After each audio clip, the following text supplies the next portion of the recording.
teknologi UMS untuk program inovasi ini.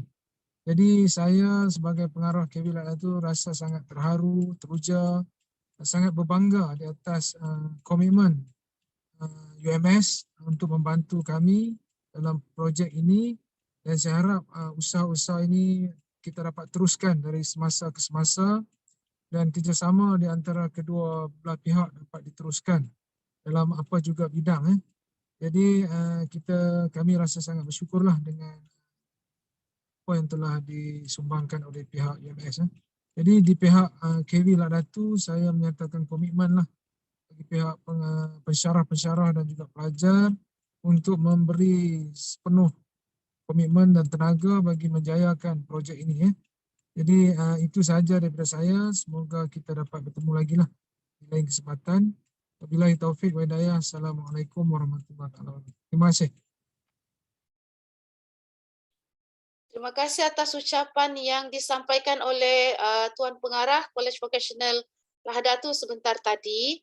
Okey, seterusnya kita mendengar penerangan ringkas mengenai projek dana inovasi sekolah yang akan disampaikan oleh Dr. Cahyo Budiman, iaitu Ketua Projek Institut Penyelidikan Bioteknologi UMS. Dipersilakan. Baik, terima kasih Cik Rahina. Boleh dengar suara saya kah? Boleh, insyaAllah. Jelas. Baik, Assalamualaikum warahmatullahi wabarakatuh. Selamat petang untuk semua dan salam sejahtera. Pertamanya saya ucapkan kepada penghargaan yang setinggi-tinggi daripada saya atas nama Institut Penyelidikan Bioteknologi di UMS kepada yang saya hormati Pengarah Kolej Vocational Lahadatu, Encik Ahmad Fakhrul Raji bin Haji Ahmad Hamzah, yang telah berkenan bekerjasama dengan pihak IPB untuk menjalankan proyek dana inovasi sekolah ini. Saya juga menyampaikan salam daripada IPB kepada semua cikgu dan pelajar di Kolej Vocational Lahadatu. Ribuan terima kasih saya ucapkan kepada semua pihak di Kolej Vocational Lahadatu karena sudi menerima pelawaan daripada kami, daripada pihak kami untuk menjayakan proyek inovasi ini. Sebelum saya memberi gambaran berkaitan dengan proyek ini, saya mungkin mengenalkan terlebih dahulu lah ahli-ahli daripada proyek ini, terutama daripada pihak IPB. Bersama saya sebenarnya ada Dr. Syuriani Sala, merangkap juga timbalan pengarah untuk akademik dan juga hal ehwal pelajar. Mungkin di awal-awal proyek ini Dr. Syuriani juga yang berhubung terus dengan pihak college sebelum kemudian tahun ini saya lanjutkanlah komunikasi di antara pihak IPB dengan pihak college ini. Dan sebetulnya juga dua ahli kami yaitu Dr. Mailin Misons dan Dr. Khairul Azwa. Dr. Khairul Azwa sudah adakah sini? Belum ada ya. Oke, Dok. Mereka ada mesyuarat lain. Dr. Mailin insya Allah akan join selepas mesyuarat beliau selesai nanti. Termasuk juga pegawai penyelidik kami, Encik Aslan Rusdi. Saya juga bersama saya juga ada pelajar-pelajar kami yang nanti dia akan menjadi pembantu proyek lah ataupun enumerator daripada proyek ini. Ada Rafida Razali, kemudian ada Haslina Aziz, dan juga ada Raimalinah binti Abdul Razak yang merupakan sebenarnya pelajar-pelajar pasca siswada di institut kami. Oke, jadi sebenarnya inilah proyek ini kami kerjakan sama-sama. Saya pun sebagai ketua proyek sebenarnya dulu karena proyek ini diberikan kepada pihak IPB daripada UMS, dan masa itu saya masih menjadi timbalan pengarah untuk penyelidikan dan inovasi. Jadi automatically proyek ini di bawah saya sebagai ketua proyek. Jadi untuk lebih detail saya akan share screen berkaitan dengan slide proyek ini. Let me share. Oke, boleh nampakkah slide saya? Boleh nampak jelas, Doktor. Oke, alhamdulillah. Alright, oke. So, proyek dana inovasi sekolah ini sebenarnya kita mulai tahun 2020 lepas, end of 2020 lah,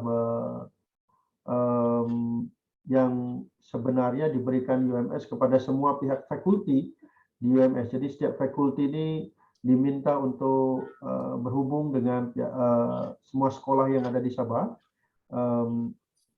termasuk juga IPB lah, dan IPB diberikan tanggung jawab untuk berhubung dengan sekolah yang ada di wilayah Lahadatul. Alhamdulillah kita sebelum ini ada lawatan dari pihak Lahadatul kan, kita juga sudah rasanya kita ada plan untuk menandatangani MOU ataupun LOU ya, saya lupa, tapi ada intentions untuk kerjasama di antara pihak IPB dengan Lahadatul lah, dengan pihak koleksi Lahadatul. Jadi atas dasar itu kita kemudian memutuskan project ini kita bagikanlah kepada College Vocational Lahadatul, sebab kita sudah ada previous communications dan juga ada intention kerjasama sebelum ini.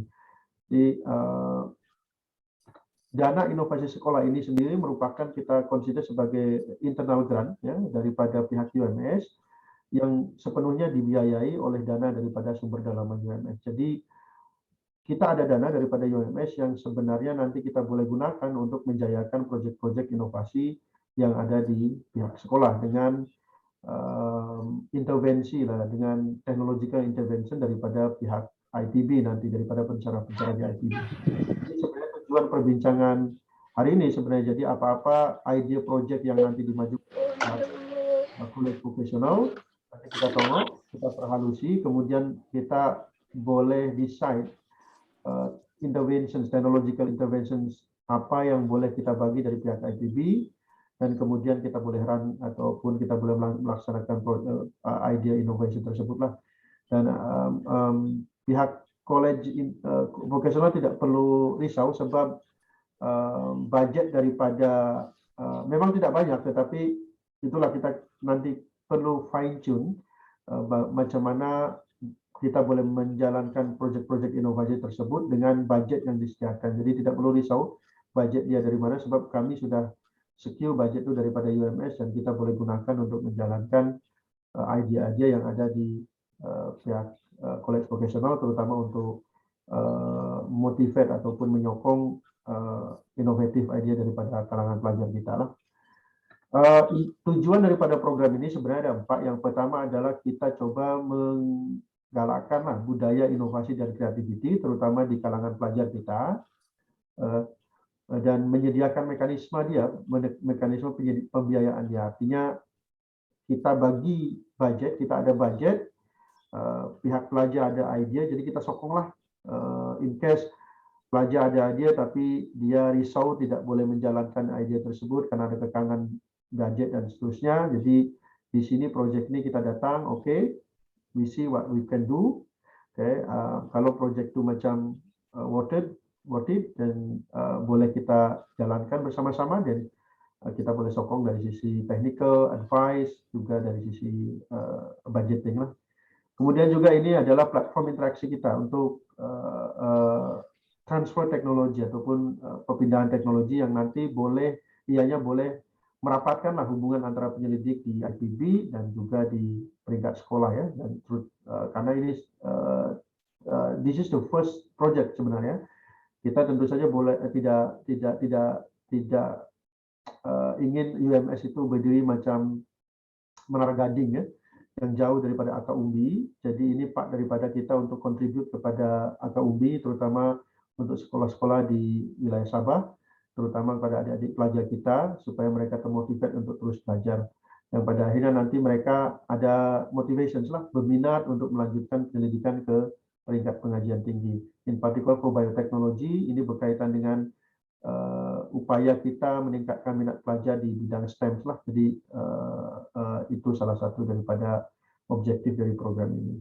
Nanti pun at the end dari program ini kita harapkan juga boleh menggalakkan hubungan jaringan antara penyelidik UMS dengan AKUB di peringkat sekolah menengah. Jadi selepas proyek ini selesai, mungkin ada proyek-proyek lain yang boleh kita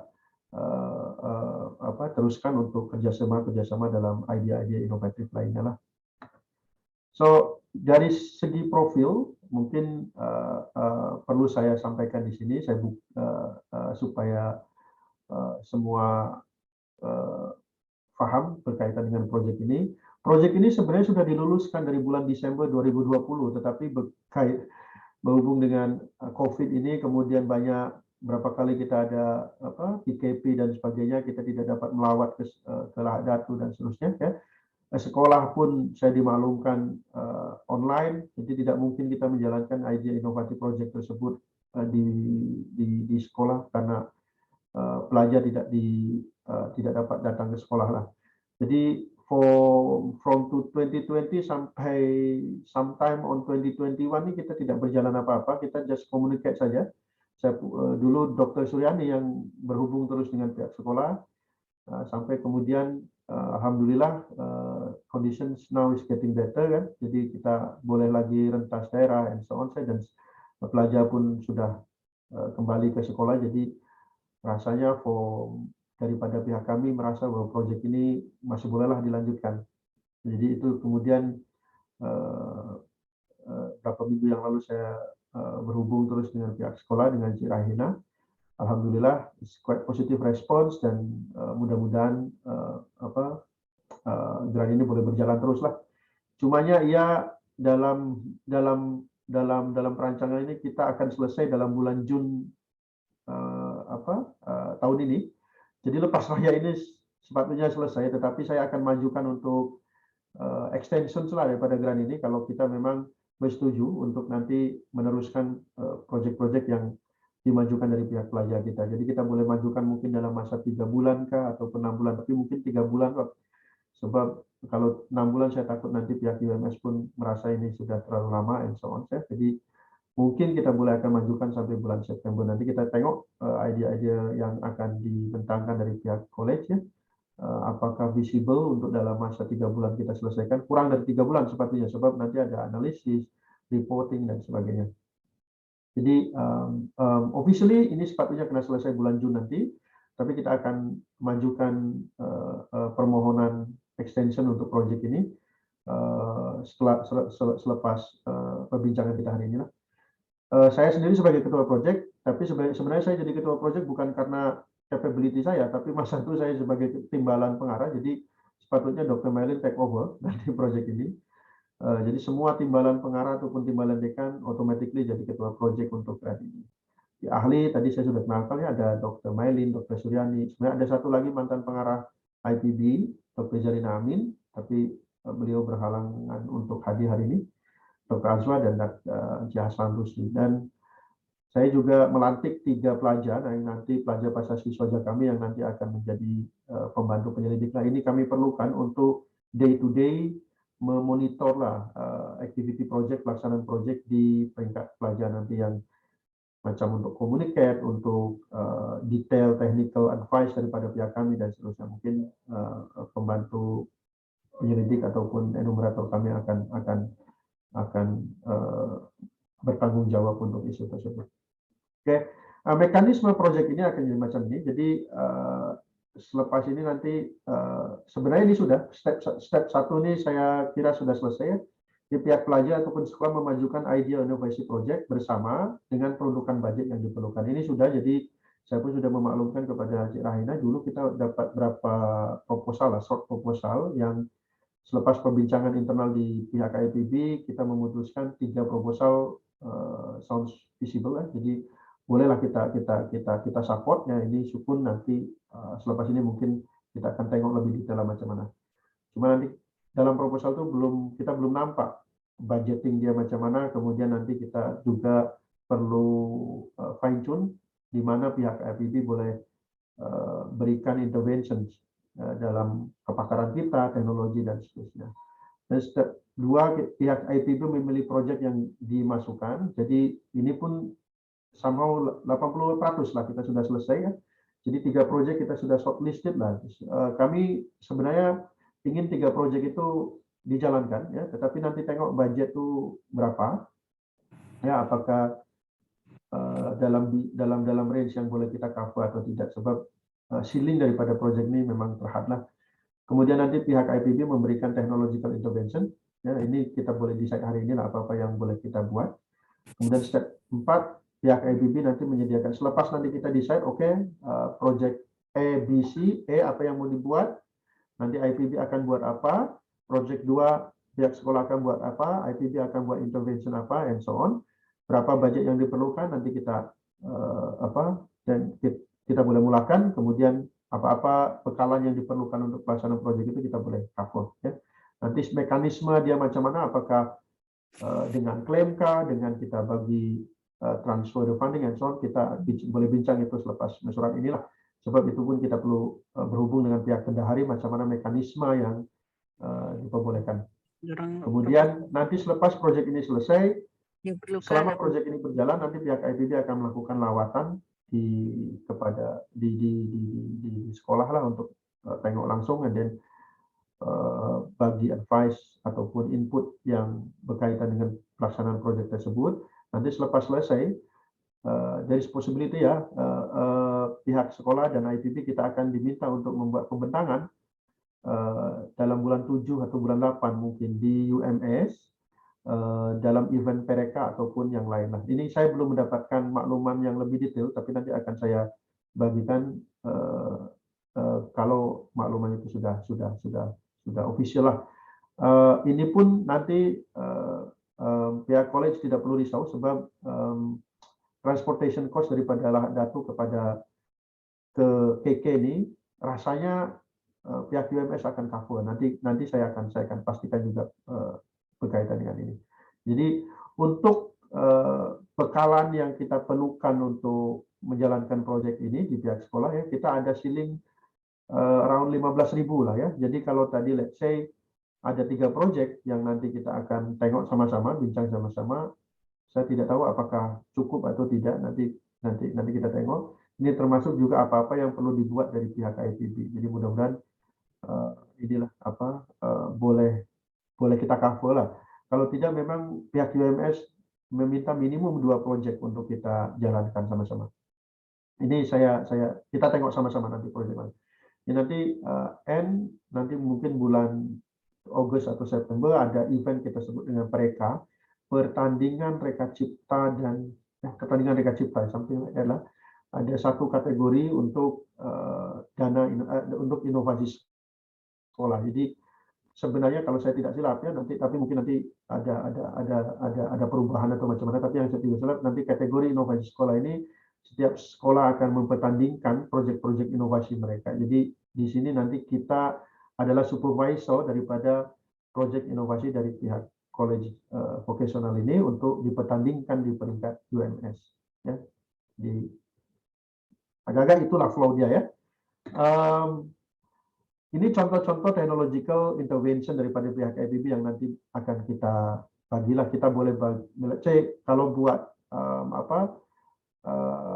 ada palm kernel something ya, nanti IPB boleh buat, kita boleh cek quality dia in term of compositions dia atau macam mana, itu kita boleh buat. Kemudian juga kalau ada buat decomposition of buat baja ya, kita boleh cek berapa mikrob yang ada di dalamnya dan seterusnya.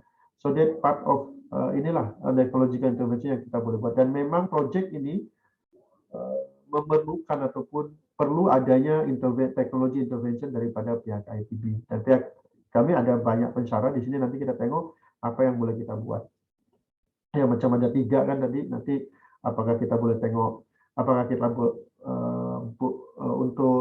untuk fermentation ataupun untuk decomposition palm kernel ya, nanti apakah boleh guna microbes yang ada di IPB atau macam mana, atau guna microbe yang ada di sekolah, tetapi kemudian nanti kita identify lah itu microbe dia apa dan seterusnya. Kemudian proses engineering ya, kita desain dia, kita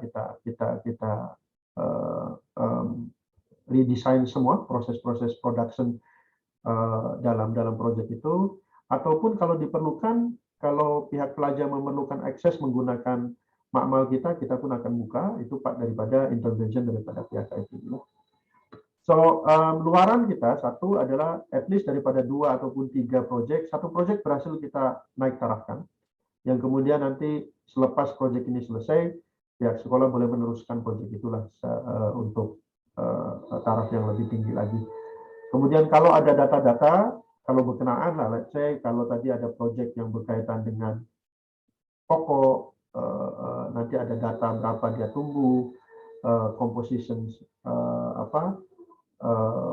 elemen dia di dalam dia apa saja dan so on, itu nanti boleh kita terbitkan secara bersama lah sebagai output daripada proyek ini.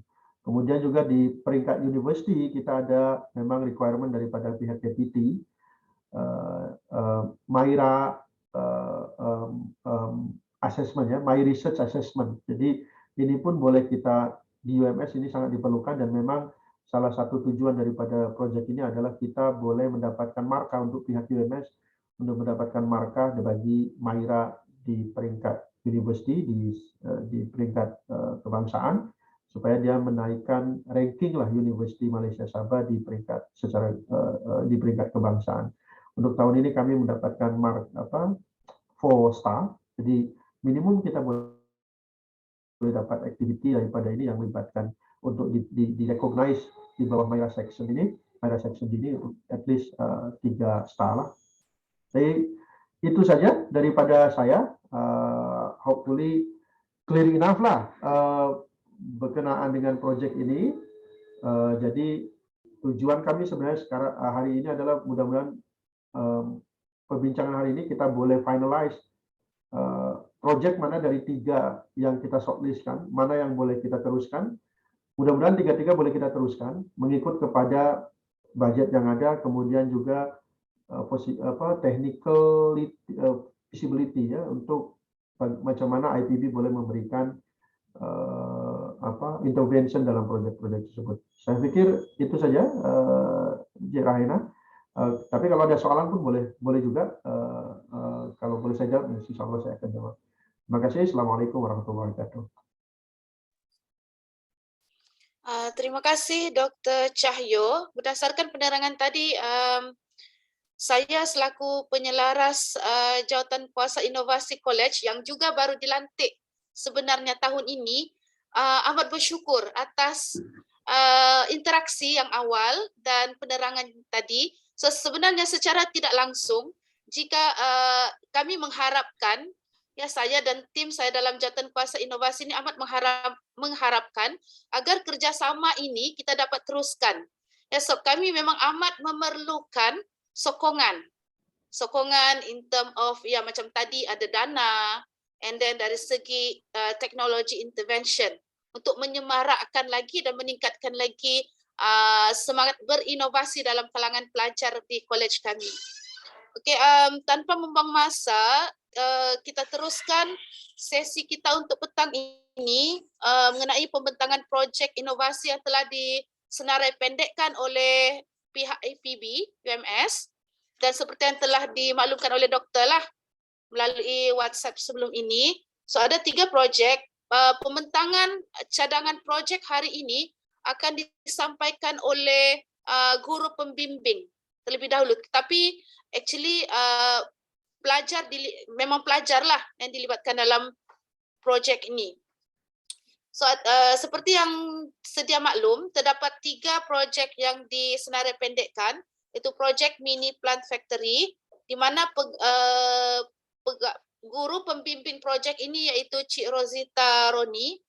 Okay, ini adalah pembentangnya lah nanti sebentar nanti ya.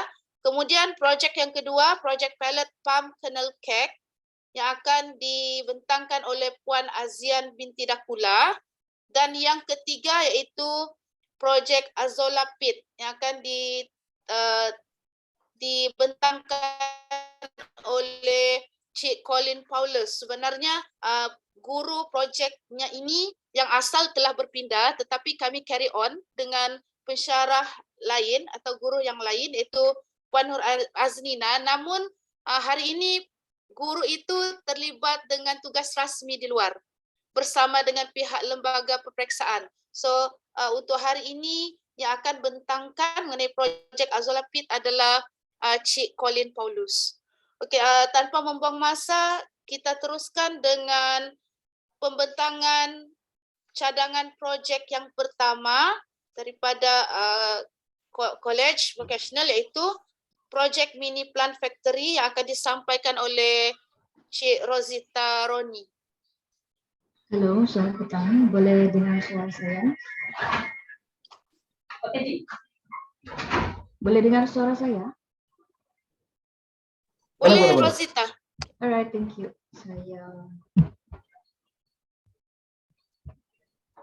Saya share screen dulu. Ya, Dr. Aswa, Dr. Suryani, are you there? Ya, Dokter ada. Oke. So, nanti boleh komen sama-sama lah untuk proyek-proyek ini.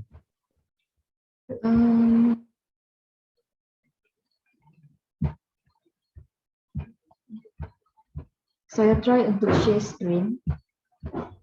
Boleh nampakkah? Belum. Dia tulis sini host disable participant screen Oh, sharing. oke. Coba try lagi. Alright, coba. Oke.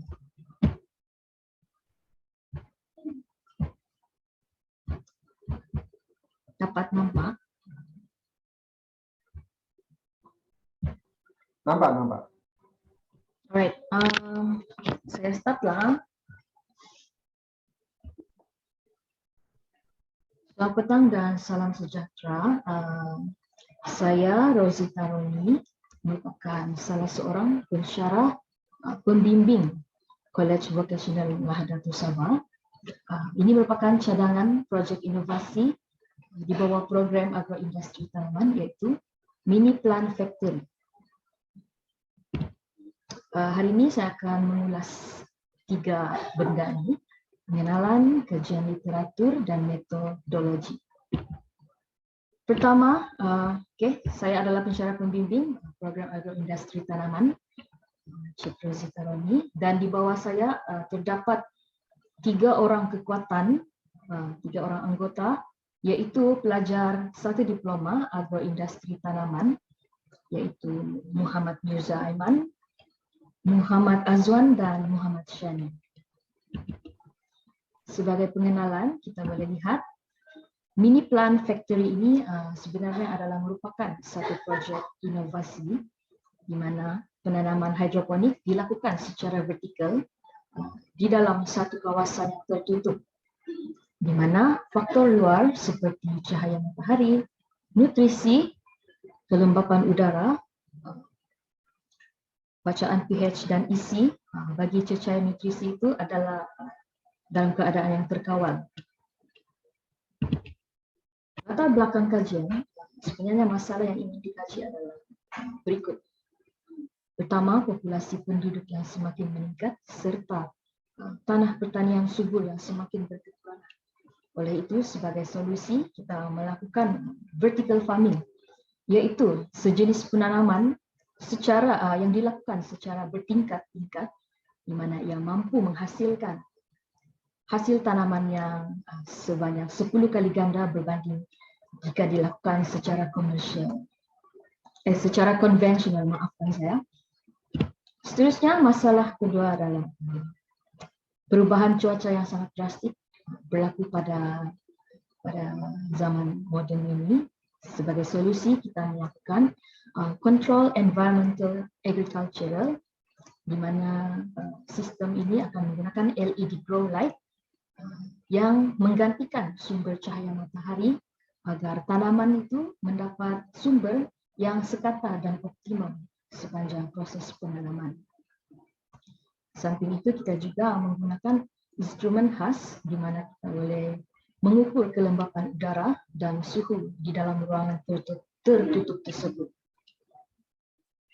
Next, masalah yang seterusnya adalah kekurangan sumber air bersih serta kesan negatif sisa bahan kimia kepada alam sekitar.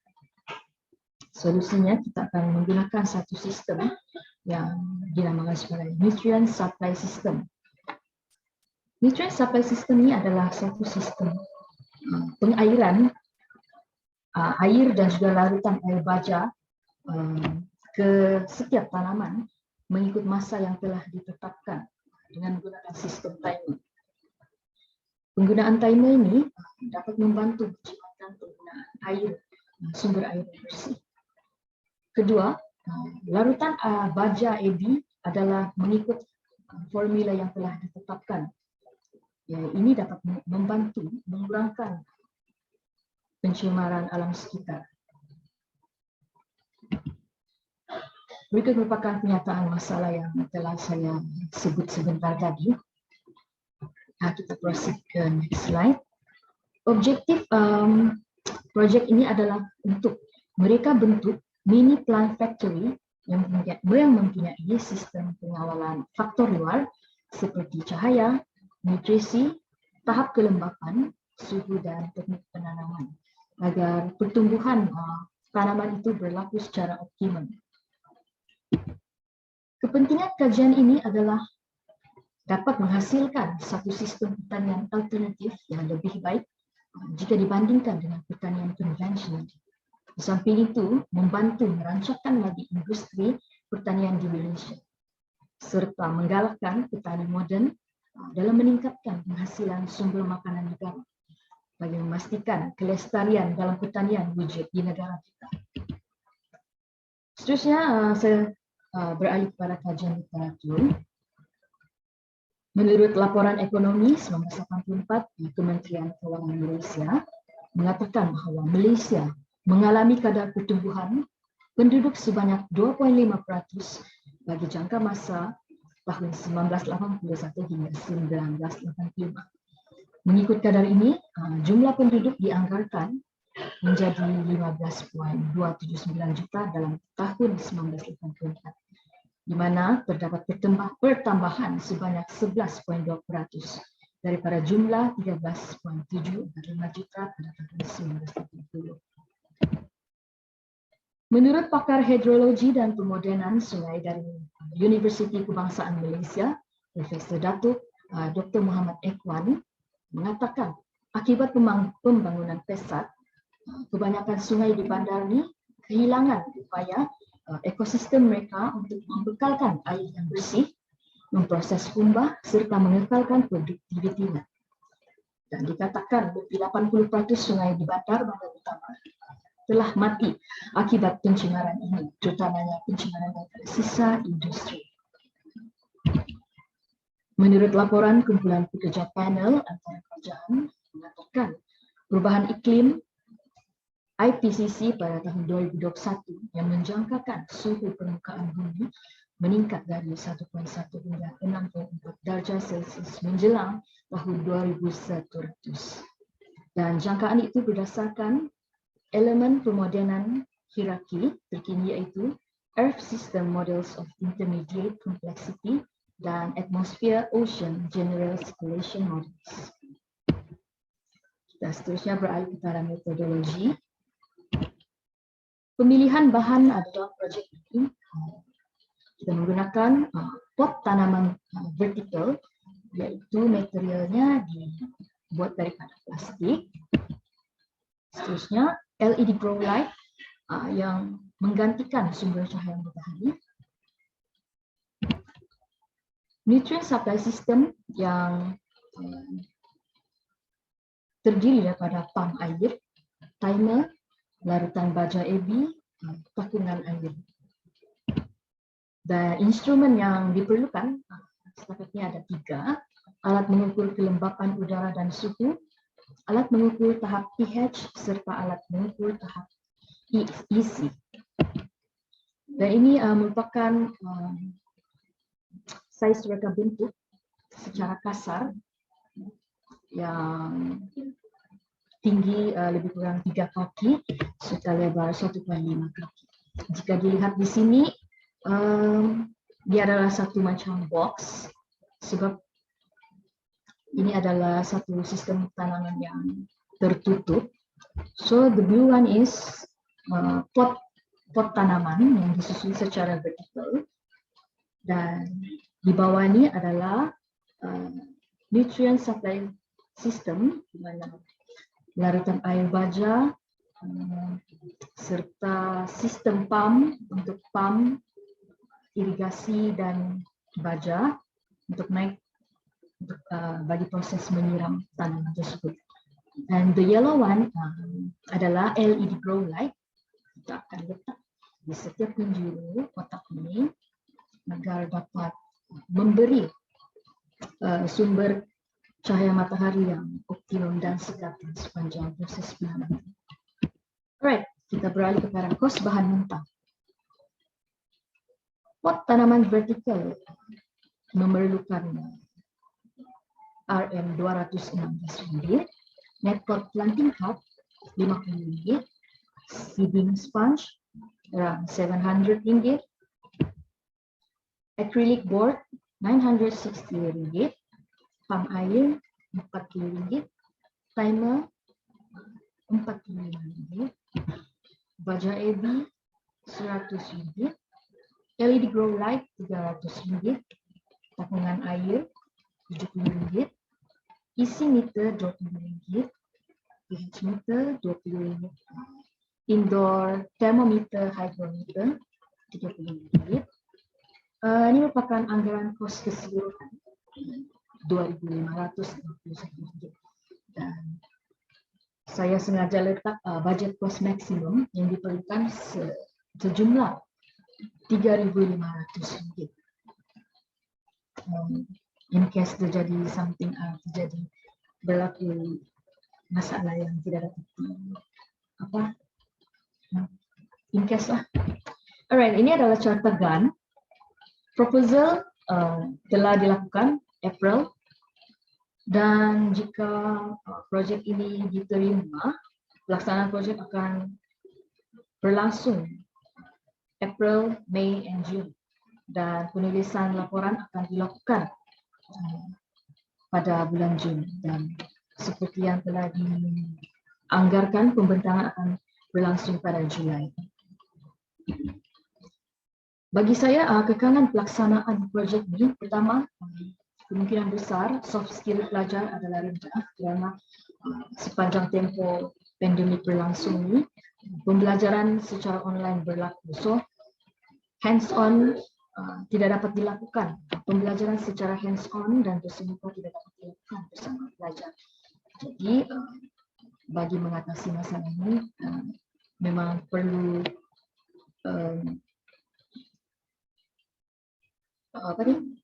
lead the students sepanjang tempoh pelaksanaan projek ini. Kedua, projek ini belum pernah dijalankan lagi kerana kekangan daripada pandemik itu sendiri, di mana guru dan pelajar tidak berada di sekolah kerana pembelajaran itu hanya berlangsung dari rumah sahaja. Seterusnya, masa yang diambil untuk bahan-bahan itu sampai kerana faktor ini tidak dapat dikawal. So, hopefully, jika boleh, jika projek ini macam terpilih, kita akan direct membeli barang-barang yang diperlukan. And thanks. I think that's all from me. Terima kasih.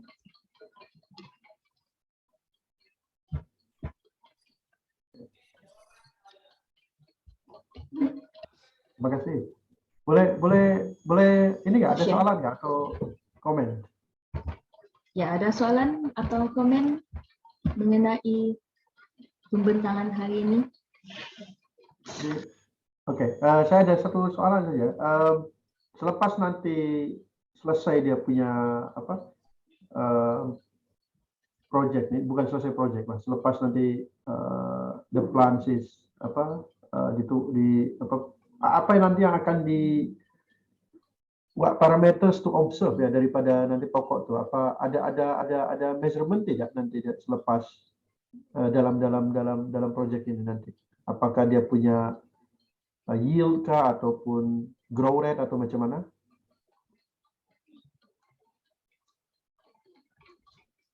Saya rasa ini boleh dijalankan. So, kita akan buat penanaman secara konvensional juga pada masa yang sama. Jadi, kita akan menggunakan seeds yang sama, tempo penanaman yang sama, bila jumlah nutrisi yang sama, tetapi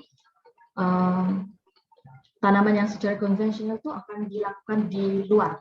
Maksudnya dia akan mendapat cahaya matahari seperti yang di luar tuh, normal cahaya matahari. So nanti at the end of the harvesting program, ya, harvesting process, kita akan petik dan juga timbang lah, membuat Ya. ukuran maybe leaf punya apa tuh area Iya, iya. pembesaran. Ya. Betul lah. Apa yang saya respon nih, boleh lah kan, diterima. Boleh. Di, Ya, itu. Jadi nanti selama penanaman kita perlu kira lah dia grow rate dia macam mana, leaf dia boleh. macam mana. Ya. Itu daripada saya lah, nanti pihak IPB mungkin daripada saya mungkin boleh tengok dia punya composition dan nanti NPK konten dia macam mana. Ya, betul. Itu boleh kami buat lah. Ataupun mungkin Dr. Azma, Dr. Suryani, you have anything to add untuk ini? Dr. Cahyo, saya cuma ada satu soalan saja. Tadi kan kalau ikut dia punya schematic diagram tu, dia punya design ada 4 level kan? Mungkin boleh display slide lagi kan tadi? Ya, ada 4 level kalau saya tidak silap tadi. Jadi macam mana ditentukan 4 level tu yang optimum untuk vertical farming ni? Saya share screen dulu.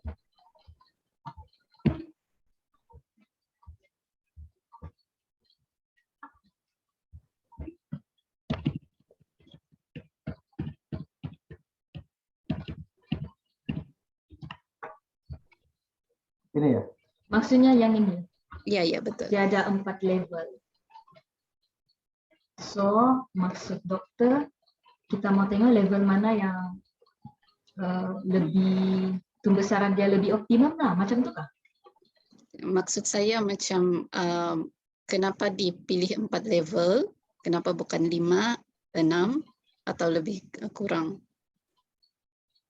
Okay, itu boleh saya bagi jawapan nanti atau setelah? Boleh. Ya, itu sejalan saya. Thank you. Saya punya kasih. Mungkin itu nanti kita boleh bincang juga. Ya, kita boleh bincang juga nanti.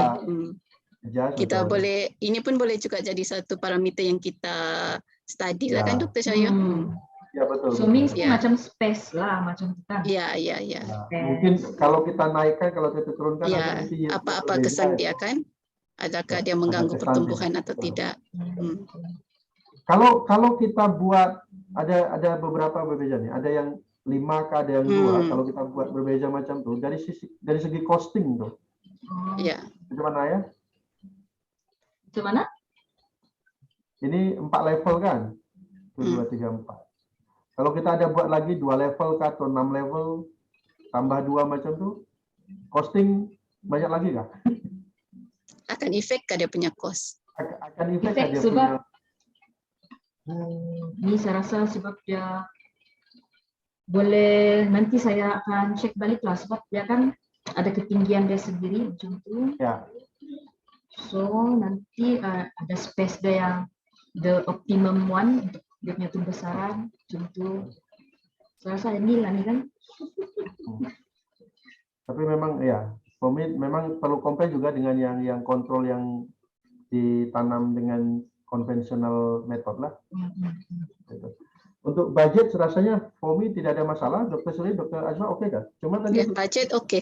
Cuma yang tadi kan yang acrylic box tu kan berapa tadi diperlukan 40?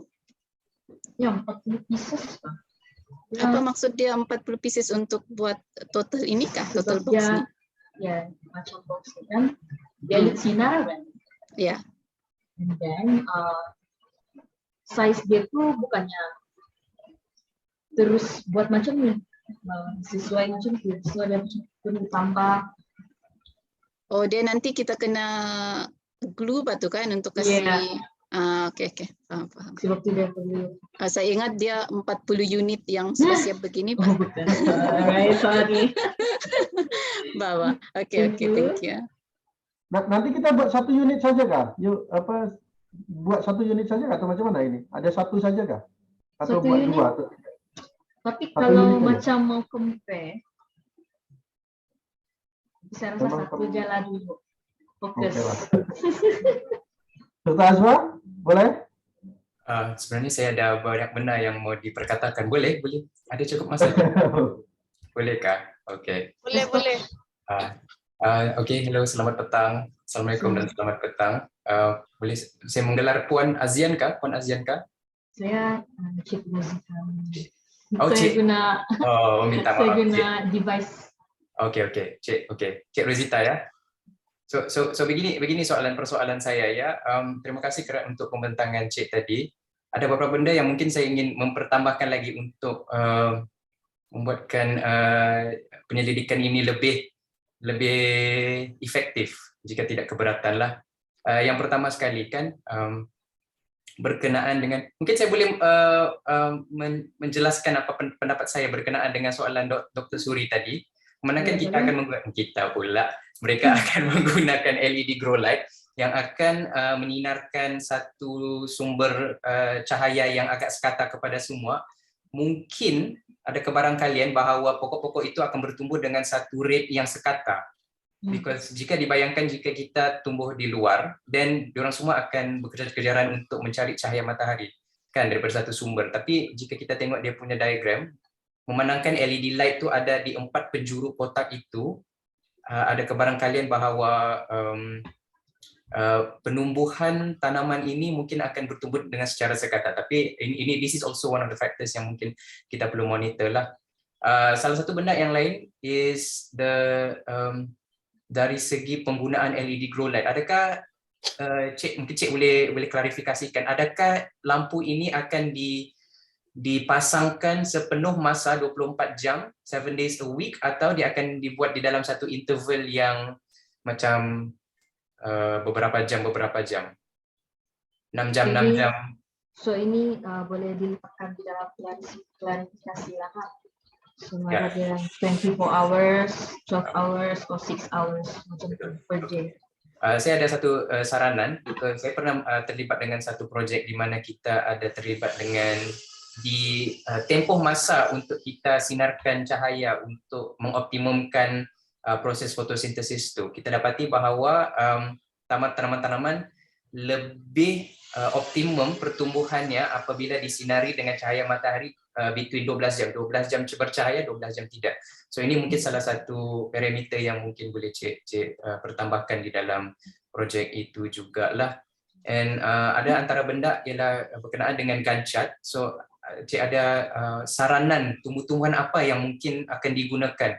Because dimaklumkan projek ini perlu dilengkapkan dalam tempoh masa 3 bulan kan. Kalau pihak IPB akan terlibat dari segi penganalisan tumbuh-tumbuhan itu, especially jika kita perlu melihat dari segi biocompounds dan secondary metabolites dia, which means harapan kami ialah supaya tanaman itu mature dalam tempoh masa sebulan ke sebulan setengah, dan membolehkan kita mempunyai cukup masa untuk memproses dan menganalisiskan tanaman-tanaman sedemikianlah. So mungkin salah satu parameter yang perlu kita fikirkan ialah apakah tanaman yang boleh mature dalam tempoh masa 1 bulan ke 1 bulan setengah lah paling lewat. Kan? Itu antara yang keduanya. Salah satu benda lain yang saya minta maaf lah, saya mengambil sedikit masa ya. Macam projek ni agak menarik, minta maaf kepada rakan-rakan saya yang sekalian. Mungkin salah satu benda lagi yang mungkin kita perlu fikirkan ialah kadang-kala pokok-pokok ni, even kalau kita tanamnya di dalam satu environment yang terkawal, mungkin ada variasi between one and the other. So mungkin salah satu lagi saranan saya ialah jikalau kita boleh buat sebanyak boleh tanaman yang akan diselidikkan yang mengikutkan inilah apa nama tu, vertical growing tu, as much as you can grow as well.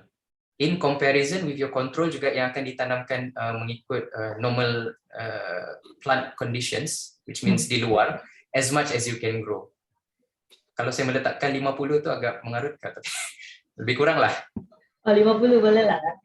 50. 50-50 begitu. 50 terkawal, 50 yang di luar begitu. Kalau ada apa, minta maaf lah, kadang-kadang saya ini pandai mengarut juga kan. Tapi kalau ada apa-apa yang saya mengarut, tolong tegur saja ya.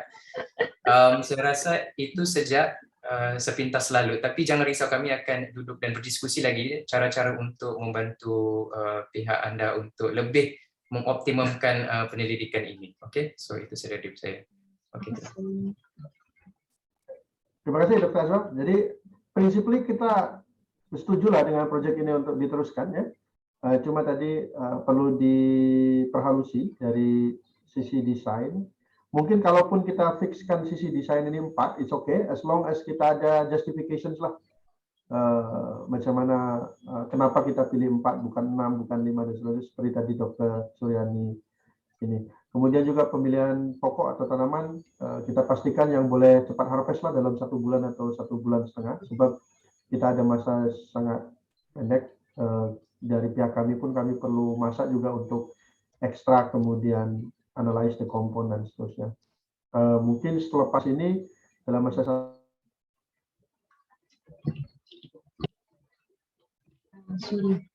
Dr. Cahyo, Beda. mic ya Allah, unmute. astagfirullahaladzim, sudah panjang. Ya Allah. Oke, sorry, thank you.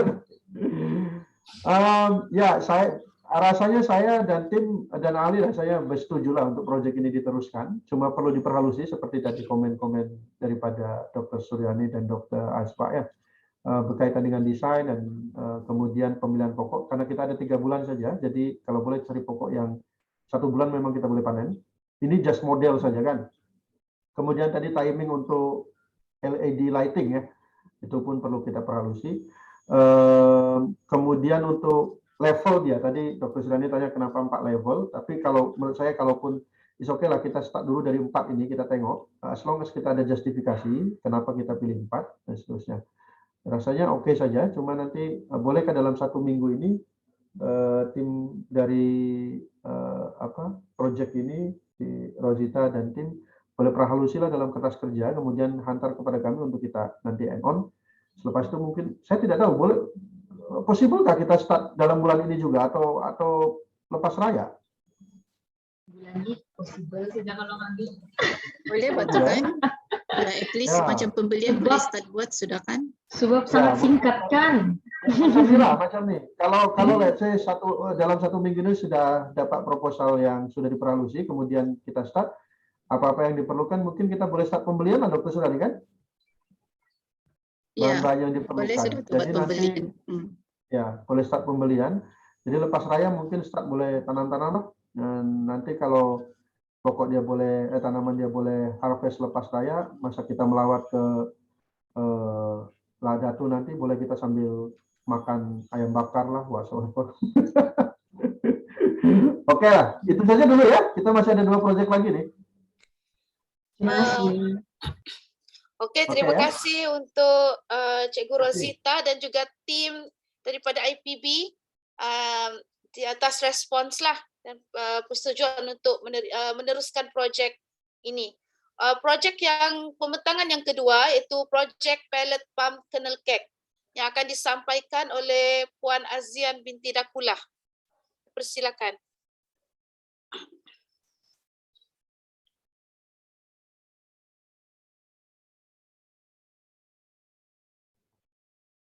Mikrofon dia.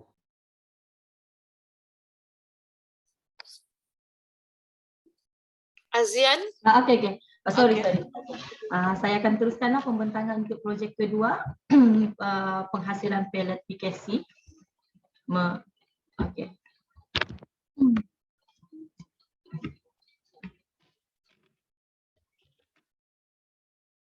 Ayo. Kenapa aku punya ini? Tadi okey sekejap kan? Sekejap. Aku punya mouse tu belum. Touchpad aku tadi. Tadi okey kan aku pakai? Sekejap ada masalah teknikal sekejap.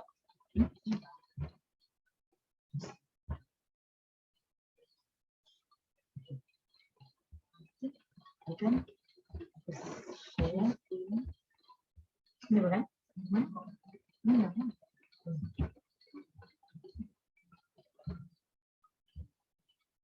Ustaz. Nampak slide kah? Boleh nampak slide? Boleh. Okey.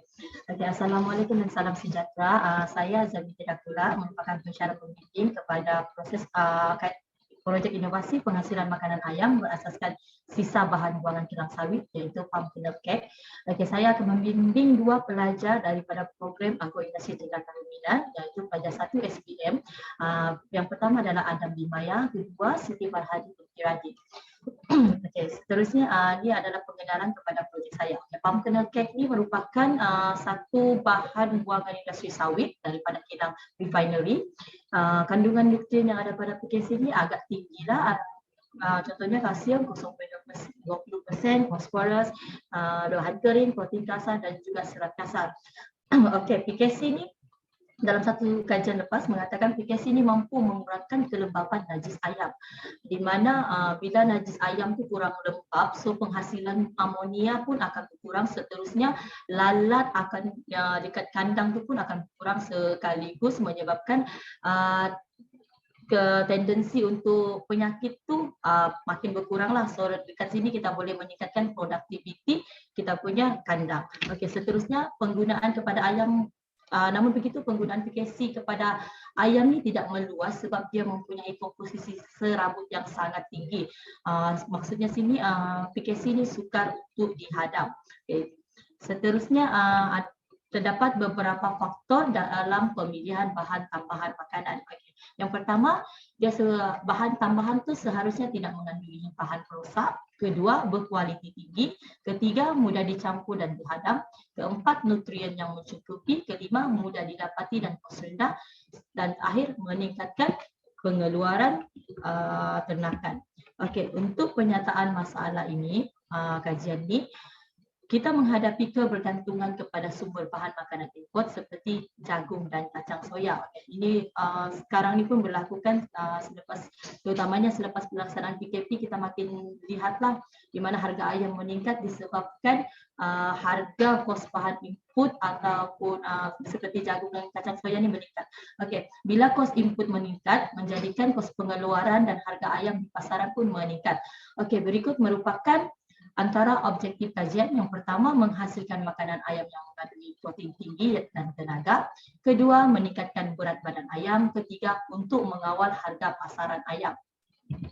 Okey, skop dan signifikan kajian. Yang pertama, PKC digunakan sebagai bahan tambahan utama dalam penghasilan makanan. Kedua, makanan PKC yang telah melalui proses fermentation akan dibentuk menjadi pellet atau butiran yang bersaiz sesuai untuk dimakan oleh ayam. Ketiga, penghasilan makanan ini melibatkan beberapa proses seperti fermentation, pengeringan dan pengujian protein. Dianggarkan kandungan protein akan meningkat dalam 40 hingga 50% selepas proses fermentation.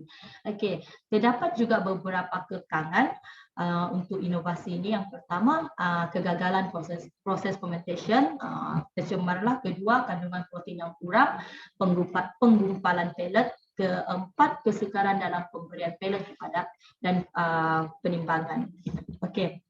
Ini beberapa kajian lepas yang telah menggunakan PKC sebagai bahan tambahan makanan dalam ternakan poultry. Okey, Mustafa 1987 mengatakan import biji kita 60%. Sekarang pun masih berlaku, cuma saya gagal untuk mencari jurnal lah yang menunjukkan production ni dia macam quotes dalam berita. So saya gunakan jurnal lah walaupun dia outdated, tapi senario dia atau situasi dia masih berlaku pada masa ini. Okey, untuk yang LIM 2001 ni mengatakan tekstur PKC yang dihasilkan melalui proses kimia adalah bersifat seperti pasir berbanding yang mekanikal. So untuk pemilihan PKC ni pun kita kena carilah PKC ni dia akan melalui sama ada dua proses ni lah, antara kimia ataupun mekanikal. So yang pasir tu lebih baiklah untuk kita gunakan. Yang ini kita berdasarkan dengan kilang yang kita pilih lah pembelian kita tu. Okey, untuk Sundu et al dan Hanafia et al menyatakan penapaian mikrob menggunakan bakteria atau kulat mampu meningkatkan nilai nutrisi produk sampingan pertanian. Kedua, penapaian bakteria dan kulat meningkatkan jumlah protein serta mengurangkan kandungan serat PKC. Okey, yang terbaru adalah Muhammad Naim et al. Mengatakan Malaysia merupakan negara tertinggi dalam pengambilan daging poultry sebagai sumber protein utama, di mana 50 kg setiap seorang bagi tempoh setahun. So dekat sini kita nampak permintaan terhadap daging poultry ini sangat tinggi. Jadi kita perlu mengimbangi kita punya harga pasaran. So diharapkan inovasi penghasilan pellet dengan PKC ini, yang di mana kita tahu PKC ini dihasilkan dari kelapa sawit dan Malaysia merupakan pengeluar utama kelapa sawit dunia. So dekat situ kita ada bahan utama makanan yang senang didapati dan kos yang lebih murah berbanding kita import jagung dan soya. Okey, so ini adalah metodologi pelaksanaan kajian. Pertama kita akan fermented to PKC itu dengan menggunakan fungi atau bakteria. Minta maaf dekat sini saya memang agak kurang sikitlah mengenai fermentation punya peringkat ni, so memang saya perlukan bantuan daripada pihak IPB untuk assist saya, untuk assist grup kami lah. Seterusnya kita akan pengujian protein ini mungkin kita buat untuk tentukan sahaja, tapi berdasarkan dari pembantangan Dr. Cahyo tadi, dia IPB ada proses ada invention untuk quality kan, so dekat situ kita boleh tengoklah komposisi PKC yang telah melalui fermentation. Okey, seterusnya selepas PKC itu telah melalui fermentation dengan telah dijadikan dalam bentuk pellet, kita akan buat formulasi untuk diberi kepada ayam, di mana saya pilih untuk membuat 5 jenis formulasi dengan 5 replikasi. So maksudnya dekat situ 5 lah mengikut percentage lah. Lepas tu saya akan buat 5 replikasi di mana semua formulasi itu akan diberi kepada ayam. So satu formulasi akan dibagi kepada 5 ekor ayam. Okey, seterusnya selepas kita buat tu kan sudah ada kita punya design tu semua, kita akan berilah dengan kita punya ayam yang telah kita pilih tu kan, yang sihat apa semua adalah kriteria dia yang sepatutnya kita tengok. Selepas tu kita juga akan ada buat kontrol di mana untuk kita tengok sama ada perubahan ayam yang makan PKC ni dengan yang makanan biasa. Okey, untuk formulasi makanan ni ini adalah cadangan lah untuk setiap formulasi ni, ada T1, T2, T3 dan T1 hingga T5.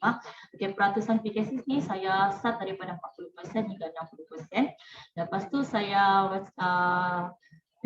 jagung dengan dedak ayam, kacang hijau dan tepung ikan ni dia masih bahan asas dalam pembikinan makanan ayam. So benda ni masih perlu, cuma PKC tu kita tambah sebagai makanan tambahan.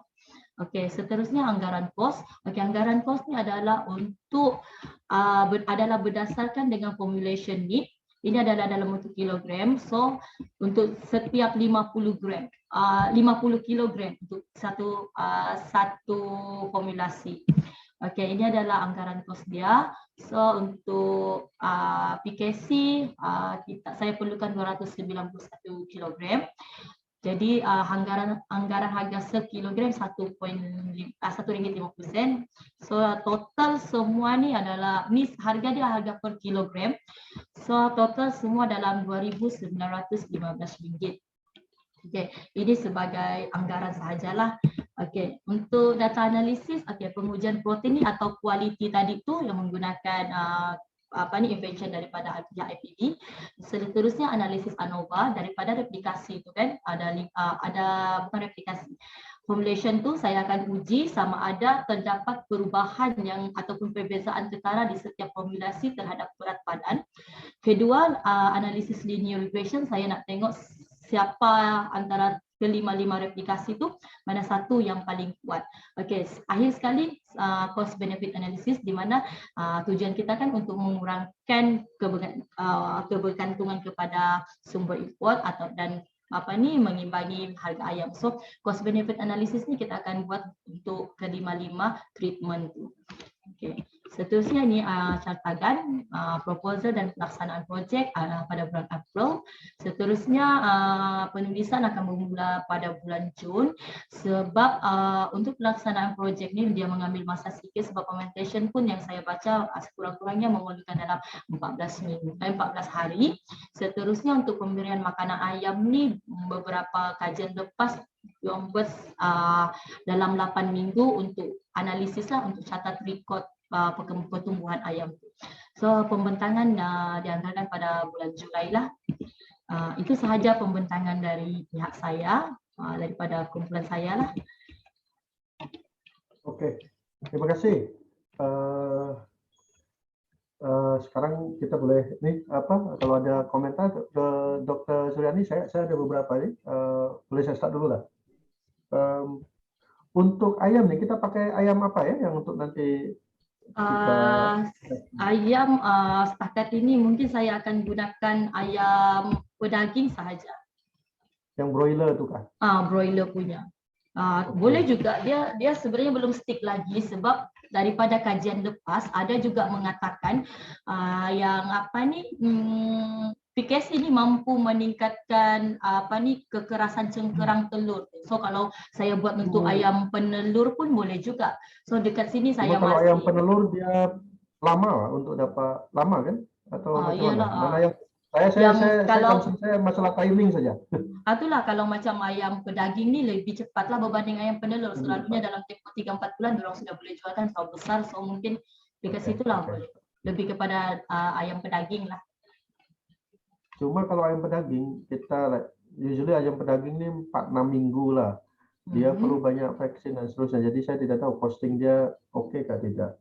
Itulah dari segi untuk kalau macam untuk setakat untuk penghasilan failure dengan menguji kualiti mungkin sempat, tapi dari segi pemberian makanan tu kita bergantung dengan benda hidup kan, so agak susah sikit lah.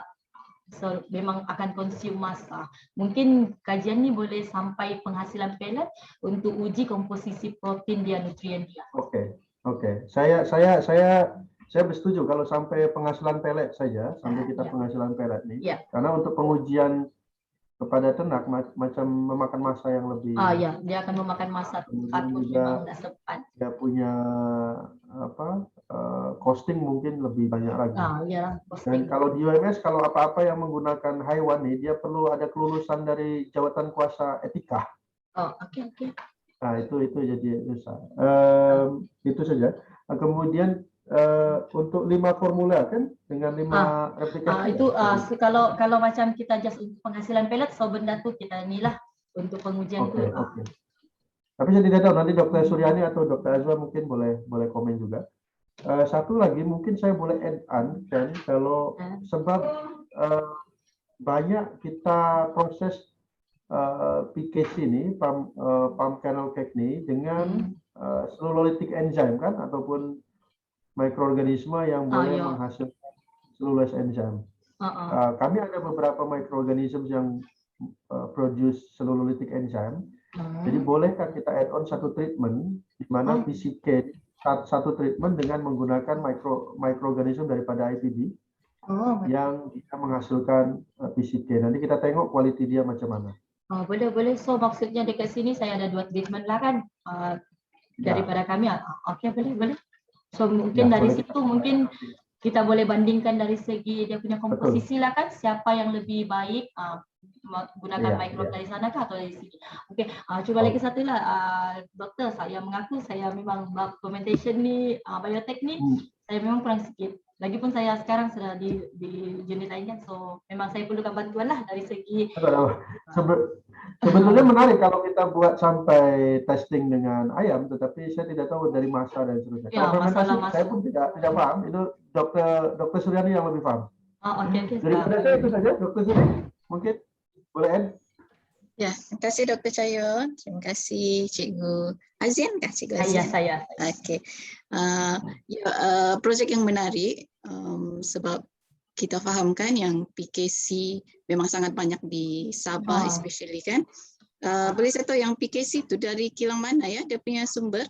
Yang tu saya belum check decide lagi. belum decide lagi sebab saya baru dapat tengok dekat Puna ada satu refinery sebab PKC dia dalam refinery, kilang refinery. So dia ada kilang satu lagi tu dia bukan PKC. Saya kena cari dululah PKC tu kalau ada terdekat dekat Puna ni atau di area sini. Macam ada saya di akan- LD tu cikgu kan ada satu kilang mewah datu kah? Refinery kan? Nanti saya cek balik lah sebab saya belum cek lagi ya. Nanti saya akan Okay. susun lah. Jadi yang itu yang sumber ni pun kita kena finalize juga. Okay. Lepas itu untuk yang microbe yang digunakan untuk fermentation tu kan, okay, yang macam Dr. Cahyo inform tadi, IPB mungkin akan provide satu jenis microbe untuk kita test. Jadi kalau dari pihak KBLD apa jenis microbe yang diguna ya? Belum juga, Belum juga.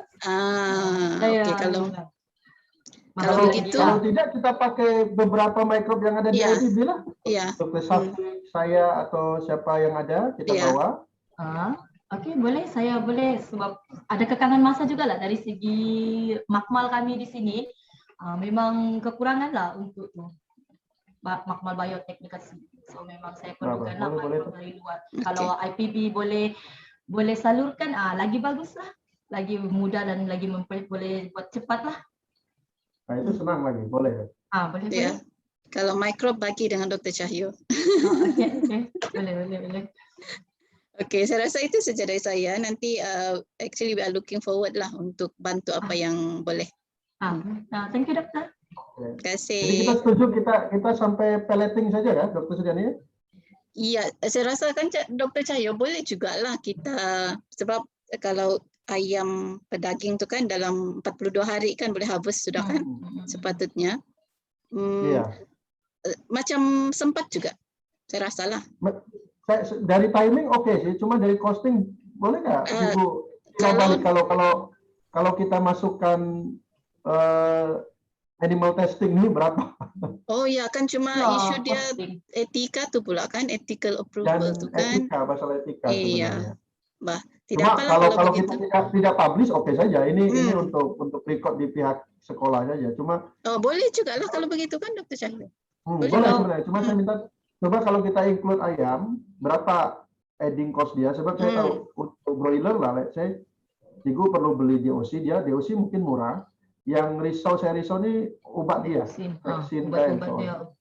Coba kira balik kalau visible dari sisi budget kita akan teruskan sampai ayam.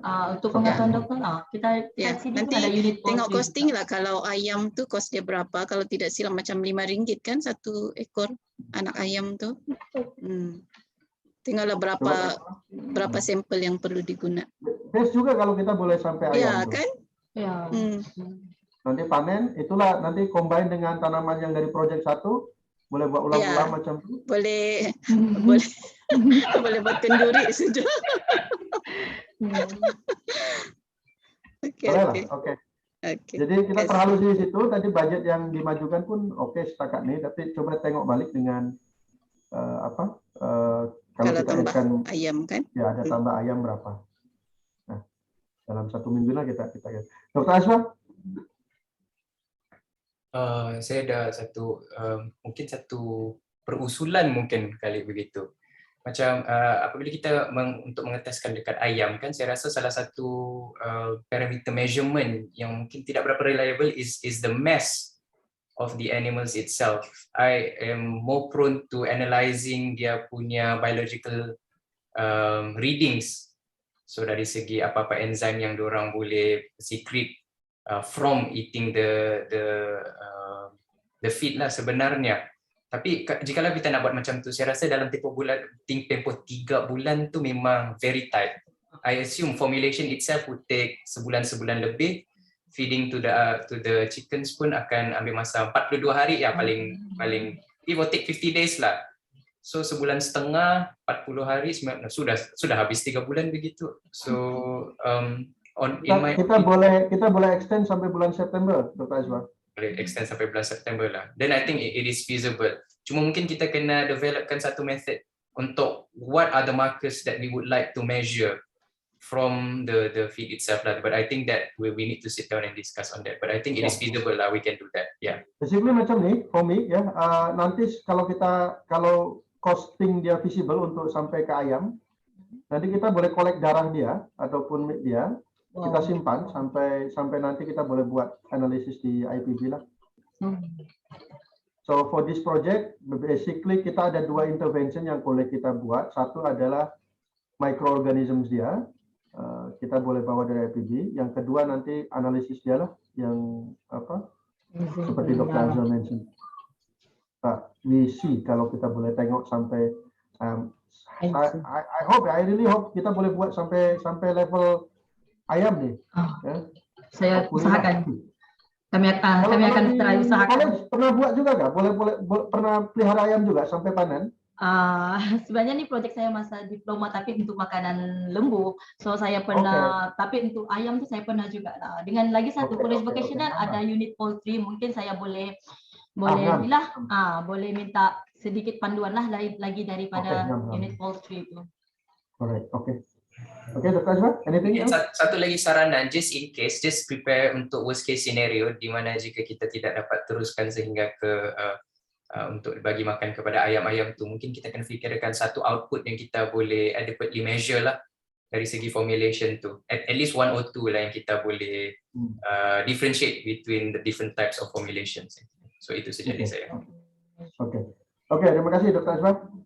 So kita ini dulu sama dengan yang project 1, basically kita teruskan project ini dalam 1 minggu, kita perhalusi proposal kita, kemudian nanti selepas itu boleh kita teruskan untuk perolehan bekalan dan apa-apa yang diperlukan untuk project ini lah ya. Oke, terima kasih. Terima kasih dokter. Oke, terima kasih Cikgu Fazian. Dan projek yang telah disenarai pendekkan yang terakhir adalah projek Azolapid yang akan dibentangkan oleh wakil yaitu Cik Colin Paulus.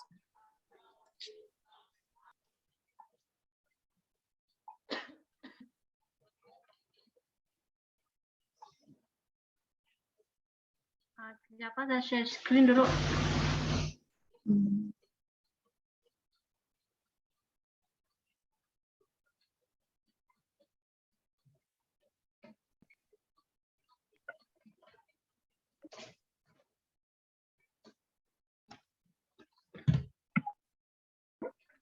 Oke, selamat petang saya ucapkan kepada semua para pensyarah yang ada di dalam Zoom meeting hari ini. Oke, saya Colin Paulus sebagai salah seorang pensyarah di College Vocational akan menggantikan Puan Nur Azmina untuk membentangkan projek inovasi yaitu Azolapid. So, pelajar yang akan mengendalikan projek inovasi ini yang pertama adalah Omar bin Abdul Majid sebagai ketua, yang akan dibantu oleh Nur Alisa binti Muhammad dan juga Elvin Werner. Cikgu Colin, share bahan yang sekarang yang di share Telegram desktop. Oh, siapa? Ini ada share itu.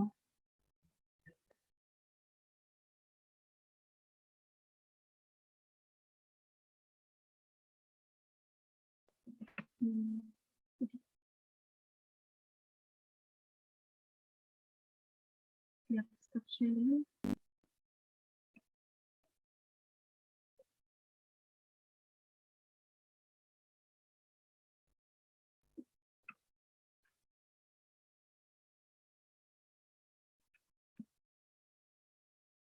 Nampak sudah? Ya, nampak sudah.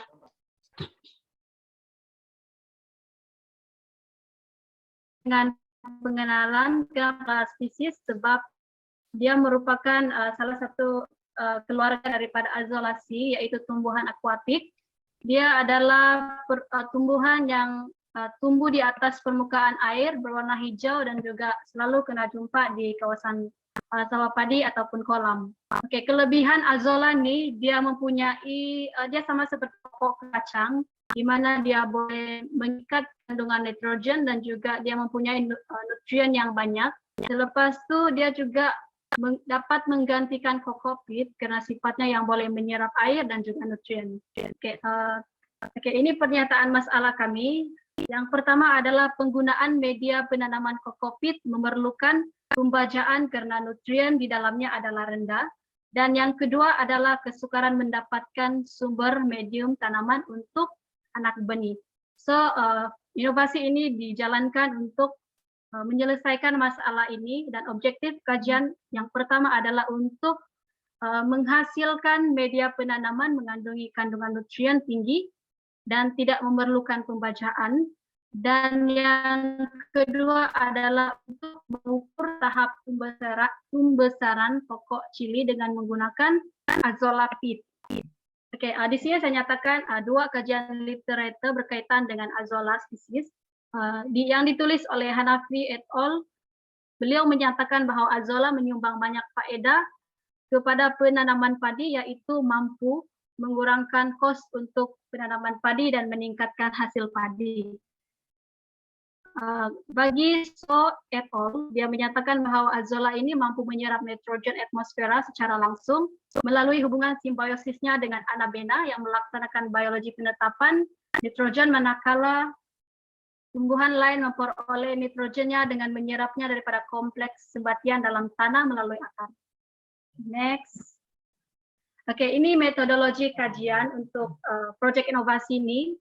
Tempat kajian dijalankan di unit Poultry KVLD. Sampel kajian yang digunakan ialah pokok cili, dan bahan kajian ataupun treatment yang digunakan adalah azolapid. Oke, di sini saya menyenaraikan bagaimana kaedah menyediakan azolapid. Yang pertama, kita akan harvest azola nih. Lepas harvest azola, dia akan dikeringkan. Selepas dikeringkan, azolapid ini akan dicampurkan dengan bahan nutrien lain seperti tinja ayam, sisa ketaman kayu, dan juga IM, rumusan khas. Selepas itu, selepas dicampurkan dengan bahan nutrien organik itu, kita akan perap selama seminggu untuk pastikan semua bahan nutrien yang dicampur telah sebati dan juga terurai. Oke, kaedah menjalankan kajian. Yang pertama sekali, anak pokok cili ini akan kena tanam dalam azolapid. Dia mengikut nisbah yang ditentukan. Selepas itu, kita akan ukur tinggi anak pokok cili dan menulis pemerhatian terhadap kesuburan pertumbuhan. Dan akhir sekali, kita akan analisis data. Oke, ini adalah jumlah bahan dan juga sampel kajian yang digunakan. Oke, treatment yang digunakan adalah sama, azolapid. Tetapi treatment ini di sini ada 4 treatment, tetapi jenis treatment yang sama, tetapi yang membedakan setiap treatment itu adalah berat azola cube yang dicampurkan untuk menghasilkan azolapid. Kami belum tulis berapa dia punya berat, tetapi nanti kami akan tulis berapa berat yang digunakan. Lepas itu replikasi ataupun replikasi sampel kajian untuk setiap treatment ini adalah sebanyak 3. Oke, ini kaedah untuk mengumpul data yang untuk treatment pertama ataupun kedua, ketiga, dan keempat yang saya sebutkan tadi. Oke, bermula dari minggu pertama yang diukur adalah tinggi anak pokok cili dalam sentimeter. Oke, kami akan mengukur tinggi anak pokok itu, pokok 1, pokok 2, dengan pokok 3. Selepas itu dia akan tulis pemerhatian kesuburan anak pokok. Oke, ini adalah senarai bahan dan peralatan yang digunakan. Bahan yang digunakan yang pertama adalah azola, lebih kurang dalam 10 kg. Tinja ayam 5 kg, sisa ketaman kayu 5 gram, efektif mikroorganisme 10 liter, anak pokok cili sebanyak 30 pokok. Kalau peralatan yang digunakan, penimbang digital, canvas, baldiskop, microwave, pita pengukur, sieve 250. Lepas itu blender, beaker, dan juga beaker 250 ml. Ini adalah senarai bahan dan juga peralatan yang kami akan gunakan untuk inovasi azolapid. Oke, ini adalah anggaran kos untuk inovasi ini. Azola tinja ayam dan juga sisa getaman kami akan di unit poultry kami ada sediakan nih. Yang dibeli adalah efektif mikroorganisme anggaran dalam 1.500. Untuk proyek ini jumlah keseluruhan adalah 1.500. Oke, ini adalah syartagan untuk proyek inovasi ini. Untuk persediaan keringkan Azolla Cube, kami akan start dalam bulan Julai. Preliminary study pada Ogos hingga September. Lepas itu aplikasi jalankan kajian tuh pada bulan September hingga Oktober. Pengumpulan data pada bulan 10 dan analisis data pada bulan 11 hingga bulan 12. Oke, sekian saja. Terima kasih. Oke, terima kasih Cikgu. Saya sangat tertarik sebab IM ini kami pun ada satu mikroorganisme yang boleh kita try juga untuk phosphate solubilizing bacteria. Jadi mungkin ini boleh kita add on dalam treatment mungkin nanti. Jadi ada satu kuman daripada 4 kuman sebenarnya, konsorsium microorganisms macam IM lah, tapi dari grup phosphate solubilizing bacteria dari IPB, dari pendidikan kami. Mungkin bolehkah kita add on dalam treatment nanti. Ini IM ini kita beli dari mana ya? Nanti akan beli dari mana? Yang apa tuh? IM effective microorganism dia. Nanti beli dari mana? Yang kelihatannya Ibu Nina dulu lah, dia akan pilih mana IM ini. Oke. Nanti perlu kita dapatkan makluman yang detail lah untuk IM itu dapat dari mana supaya kita ada reference detail dia. Kemudian pokok cili ini kalau tadi tengok dia dalam desain itu satu treatment berapa pokok nanti ya? 3. Satu treatment 3. Mungkin bolehkah kita naikkan jadi 5 atau macam mana? Takut ada yang mati ya. Kalau tak satu mati ada 2. Ada boleh 2 juga. saja mati. Boleh ya? Jadi boleh. Boleh ya? Atau minimum 5 lah. Boleh. Kemudian nanti mungkin IPB boleh tengok soil yang dipakai, analisis NPK dia and so on, dan produk dia. Mungkin nanti Dr. Azwa atau Dr. Syani add on di situ. Oke, Dr. Suri, Dr. Azwa, silakan. Oke, so untuk saya cuma ada sedikit cadangan lah berkenaan dengan yang experimental design tu kan. Sebab dalam pernyataan masalah dinyatakan berkenaan dengan masalah penggunaan kokopit. Jadi kalau mungkin bagus kalau kita letak juga kokopit sebagai perbandingan lah dengan Azolla Pit. Jadi kita boleh buktikan yang memang Azolla Pit tu dia boleh digunakan sebagai alternatif yang lebih baik kepada kokopit. Lepas itu tadi dalam senarai peralatan yang diperlukan kan ada microwave. Boleh tahu ke apa fungsi microwave?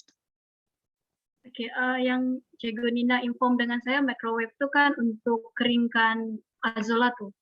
Oh, untuk drying. Tapi mungkin dia punya quantity limited bahkan kalau kita guna microwave kan? Ya, dia limited. Tapi mungkin bincang dengan Cikgu Nina dulu lah. Mungkin boleh guna kaedah manual yang pengeringan Ya. itu. Lepas tu tadi yang kalau dia punya timeline tu dia start project bulan 7 kan? Possible kah kalau kita start Lebih kalau awal. kita sudah settle semua ni, kita finalize, kita terus start Boleh juga. kan? Boleh. Jadi kita mungkin by bulan 9 kita boleh complete sudah sampai analisis. Ya. Okey, itu saja daripada saya. Bagi saya interesting project lah. Sebab memang actually sebelum ni saya ada deal juga dengan satu company yang buat penanaman memang guna medium Azolla. Jadi kalau kita boleh tengok dia punya effectiveness kan untuk pokok cili ni bagus jugalah. Okey, itu saja dari saya Dr. Cahyo. Thank you Dr. Suri, Dr. Azwa. Halo, ya, halo. Terima kasih Cik Colin untuk pembentangan tu. Mungkin saya ingin menambah lagi daripada cadangan daripada Dr. Suryani tadi tu, macam seingat saya adakah satu pokok cili yang ditumbuh tanpa menggunakan pit mana-mana? Tidak ada. Tidak ada. Mungkin Dalam boleh tidak ada. mungkin boleh juga dipertambahkan juga untuk satu pokok yang naturally grown untuk kita compare juga salah satunya. Salah satu lagi benda yang mungkin Cik Colin boleh measurekan ialah dari segi pertama sekali yang berapa lama satu pokok cili itu untuk fully bercambah. Berapa lama dia mengambil, agak-agak 1 bulan, 2 bulan?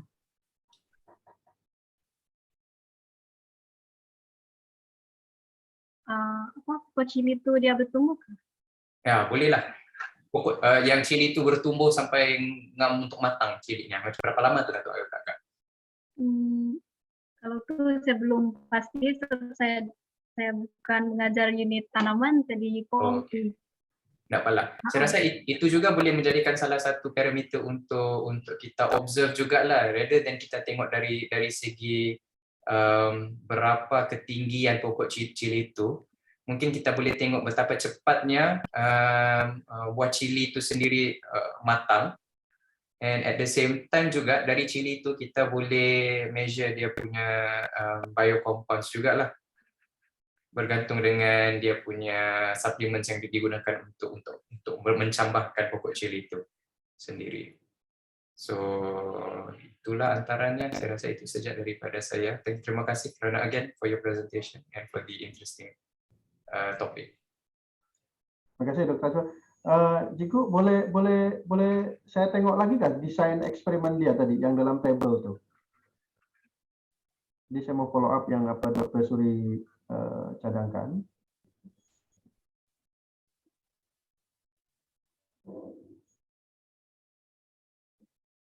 Boleh display balik.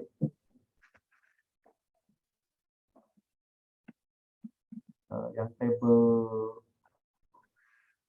Ini kan? Table yang experimental design. Sebelah satu lagi. Sebelum lagi. ini. Ini. Ya. Ini kan treatment 1, 2, 3, 4. Ini oke. Yang tadi Dokter Suri cadangkan means kita tambah satu lagi lah. Treatment dia. 5 pokok cili. Replikasi kita tambahkan 5. Kemudian treatment apa tadi Dokter Suri? Sorry. Kita tambah kokopit as comparison dan satu lagi without pit.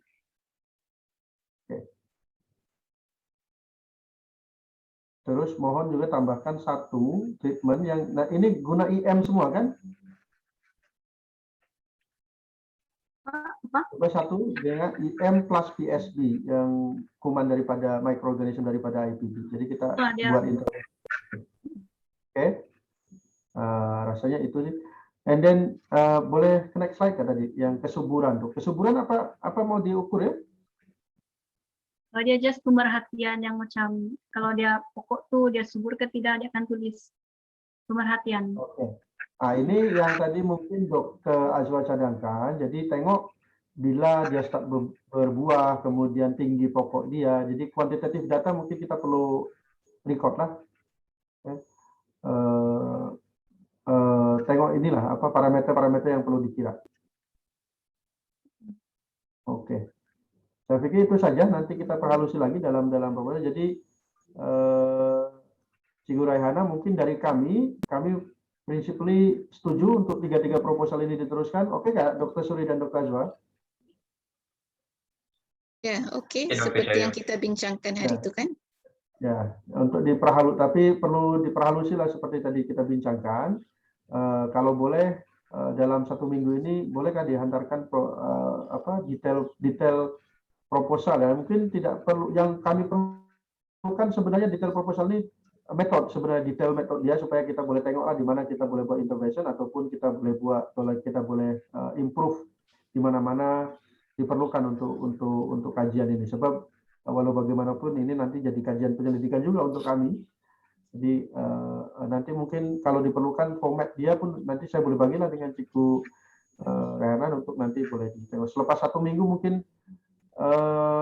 nanti dengan ketua-ketua proyek saja mungkin ya, dengan Cik Rosita, dengan 3 ketua proyek ini ya, kita boleh mungkin 1 kali perbincangan lagi lah untuk finalize itu, and then kita teruskan perolehan inilah bahannya, pembelian bahan-bahan yang diperlukan dan seterusnya.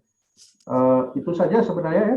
Sebenarnya saya ada cadangan sebelum ini dengan Kirahana. Selepas ini sebenarnya kami mau melawat ya. Saya sendiri ada schedule untuk mengajar ada kelas di Sandakan, sebab saya ada diminta juga untuk mengajar di Sandakan. Sebenarnya setiap hari Rabu, tetapi saya cadang sebenarnya dalam sebelum raya lah, dalam minggu 18 sampai 22. Jadi alang-alang saya sudah di Sandakan. Sandakan Lahadatu kan lebih dekat daripada KK ke Lahadatu. Saya cadang dalam minggu ini, selepas nanti proposal itu kita prahalusi, saya bolehlah tengok langsung site di sana. Nanti mungkin Dr. Suri dengan Dr. Azwa pun kalau ada masa pun dia boleh terbang terus daripada KK ke Lahadatu nanti. Macam mana lah nanti kita tengok. Tapi kalau boleh selepas proposal itu selesai, kita boleh melawat 1 kali. Kemudian nanti itu untuk mark the kick off of this project lah ya, untuk terus dijalankan oleh pihak sekolah. Nanti mungkin kita boleh komunikasi ini terus dengan Cik Rahana untuk schedule ini ya, apakah possible ataupun nanti selepas raya saja atau macam mana. Jadi tapi yang paling urgent sekarang ini untuk saya dalam 1 minggu ini kita coba finalize proposal ya. Jadi dalam bulan ini juga kita boleh mulakan untuk perolehan apa-apa yang diperlukan untuk proyek ya. Jadi should be okay ya untuk ini. Saya pikir itu saja dari pihak kami. Terima kasih semua. Terima kasih untuk pembentangan dan sharing proyek yang sangat menarik. Kemudian juga saya tambahkan juga, seperti saya tadi perkenalkan ada 3 proyek pembantu proyek lah dari pelajar kami. Memandangkan ada 3 proyek, mungkin nanti saya akan assign 1 pelajar untuk sebagai inilah pembantu untuk setiap proyek-proyek berkaitan. Jadi boleh terus berkomunikasi. Memang boleh tidak masalah juga dengan kami terus, tetapi nanti yang very detail dan technical detail atau macam mana ya. Apakah let's say untuk communicate macam mana membeli barang dan seterusnya, nanti ada 1 pelajar yang akan saya assign untuk setiap proyek tersebut lah ya. Tadi nanti kita bagi nama pelajar mana di proyek mana lah. Saya pikir itu saja. Terima kasih Jirahana. Oke, terima kasih dokter. Kami akan coba usaha untuk proceed dengan proposal yang telah ditambah baiklah untuk di-send kepada dokter. Boleh dengarkah suara saya? Boleh. Okey. Nanti kita akan berhubung lagi dan saya akan proceed bincang dengan 3 guru pembimbing untuk proceed tentang tambah baik proposal. Okay, untuk datang melawat ke KBLD itu kami sangat alu-alukan ya, dan anytime lah bila kita boleh buat lagi macam doktor cakap tadi, kita akan buat satu lagi perbincangan kan. Nanti kita akan tetap update lagi lah ya. Dari pihak kami terima kasih atas idea ya, cadangan dan juga bantuan lah yang telah diberikan oleh pihak IPB UMS ya, kami sangat menghargai. Diharapkan kerjasama seperti ini kita dapat teruskan pada masa-masa akan datang. Dari pihak kami tiada apa-apalah lagi, cuma mungkin untuk sebelum kita mengakhiri perbincangan kita pada petang ini, mungkin ada ucapan penutupan wakil daripada pihak UMS. Dr. Suryani mungkin, Dr. Mainin masih dalam mesyuarat, jadi mungkin Dr. Suryani lah sebagai timbalan pengarah boleh wakilkan. Baiklah. Okey, sekejap. Okey. So terima kasih Cikgu Rahina, juga kepada semua warga KV Lahadatu sudi untuk jemput kami menghadiri program petang ini. Actually kami tidak expect lah program ini sangat teratur. Ya, kami ingat yang perbincangan biasa-biasa saja, tapi alhamdulillah memang mungkin KV punya pengurusan memang sangat baik seperti yang sebelum ini, macam yang lantikan penasihat luar akademik tu kan, sangat teratur. Jadi terima kasih banyak, dan apa yang kita bincangkan tadi saya harap kita dapat implement, dan saya mohon kerjasama daripada pihak IPB juga daripada pihak KBLD untuk pastikan yang kita dapat jayakan projek-projek yang kita bincangkan tadilah. Okey, jadi saya rasa itu saja, dan permohonan maaf daripada Dr. Mailin sebab tidak dapat join petang ini disebabkan ada komitmen lain. Dan akhir kata, selamat berpuasa, selamat menyambut bulan Ramadan kepada semua. Itu saja dari saya. Terima kasih. Terima kasih Dr. Suryani. Okey, sebelum kita menamatkan program kita pada petang ini, mungkin sesi bergambar dulu. Eza, tolong Eza, mungkin semua sudah on camera kah?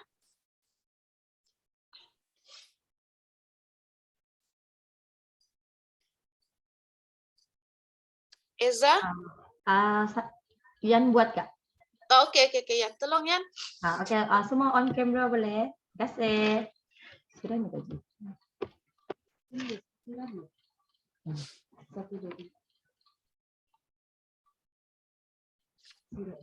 Satu, dua, tiga.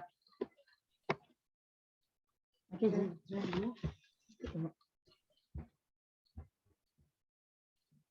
saya cek dulu.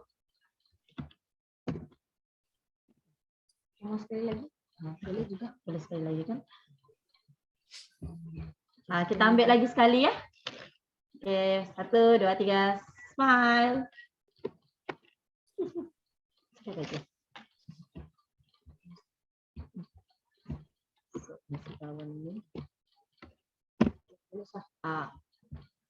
Okey, sudah. Thank you semua. Terima kasih Cikgu Azian. Okey, maka selesailah majlis perbincangan kita pada petang ini, dan untuk selanjutnya nanti kami akan proceed dengan proposal yang telah ditambah baik. Itu sahajalah daripada pihak kami. Terima kasih pihak IPB. Terima kasih semua. Rahina, saya ada soalan, Mbak. Takwim akademik KV ni sama dengan takwim sekolah kah? Ada perbezaan sedikit dengan takwim sekolah. Oh, okey. Kami ingat sama. Jadi nanti boleh tolong share tu ya? Boleh. InsyaAllah boleh doktor. Ya, supaya boleh kami arrangekan macam mana kami punya visit nanti. Boleh nanti saya share. Satu lagi juga kami perlu attendance list, jadi saya ada share link untuk attendance di dalam chat. Mohon boleh, atau nanti saya share dalam WhatsApp untuk boleh. Boleh nanti semua isilah. Oke, terima kasih sekali lagi semua. Kita jumpa lagi nanti. Terima kasih semua. Terima kasih semua. Terima kasih. Assalamualaikum, selamat puasa. Terima kasih. Assalamualaikum.